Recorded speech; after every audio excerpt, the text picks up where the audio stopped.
Good morning mga kabayan, ano. So nandito na naman tayo sa Pacific Heights, ano. Malapit lang sa Cabanico Beach Resort. Yan, oh. Yan na yung Cabanico Beach Resort. So nandito tayo kasi mayroon tayong bibintang lupa dito sa Pacific Heights. Yan, dito. Ito yung daanan papuntang beach, papuntang Cabanico. Tapos yung area na ibibinta natin nandito. Yan. Nasa 200 square meter. Napakamura lang. Kaya i-grab nyo na kung sino yung interested. I-grab nyo na to dahil napakagandang area to.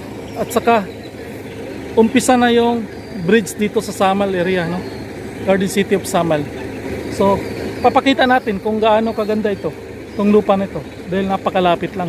Ito yung daan papalabas doon sa pupunta doon sa Barangay Road. Tapos ito yung daan papunta dito sa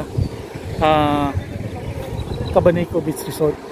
Kung nakakapunta na kayo rito, familiar niyo itong daan na ito. So yung area bibinta natin, yan lang, oh. Yan, yang may kawayan. Nasa 200 square meter lang, ano. Tingnan natin, eh. Focus natin mga kabayan. So nandito yung area, itong area na to, yan. Ito yung dinadaanan, ano, papuntang beach resort sa Cabanico. Tingnan nyo yung daan na yan, yung coaching dumaan. Yan, papunta rito. Pansamantala muna itong dinadaanan kasi wala pang mas malapit to. Actually yung daanan doon talaga. Ikot-ikot lang ito, no. May mga daan din dyan. Yan. Ito yung lupang ibibinta natin ito. Ito yung moon. Yan. Nasa 200 square meter lang. Tapos yung dulo nandoon. Tapos yung dulo nandoon. May kawayan. Yan, no? Yan. Tapos ito.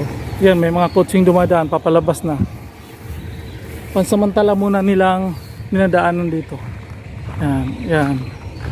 Yang muna yan. Yan. Tapos ito yung kawayan na isa, nasa 100 square meter mula doon at saka doon 100 square meter yan. Tapos dalawa mong lupa ito, doon yung isa.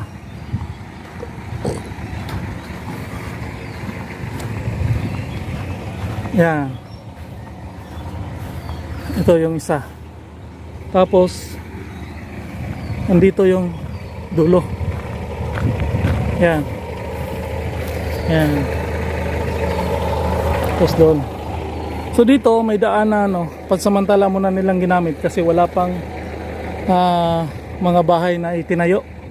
So pag may ano na ito, patatayuan nila to, dito na yung daan. Ito yung cemented na daan. Yan. Tapos dyan, iba na may-ari dyan. So ito lang yung boundary. Yan, mula doon. Yan. Tapos mula doon. 200 square meter lang mga kabayan, no? PM nyo lang kami, napakamura nito. Kasi nung last month may bininta kami ron, sold out na, nandun sa dulo. Pero mas maganda ito dahil mas malapit sa resort ng Cabanico, ano?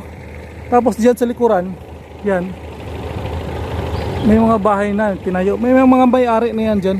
May mga bahay na tinayo dyan. Tapos may mga may-ari na. Tapos dito may mga townhouse dyan. Tapos dito may bahay na rin dito sa tapat nyo, no? Kung kayo makabili, mayroon ng bahay dyan na itinayo. So yan lang, ano. Sino yung mga interested, ay grab nyo na ito. Yan. Yan, diretso tayo mga kabayan sa ano, no, sa location ng Cabanico Beach Resort.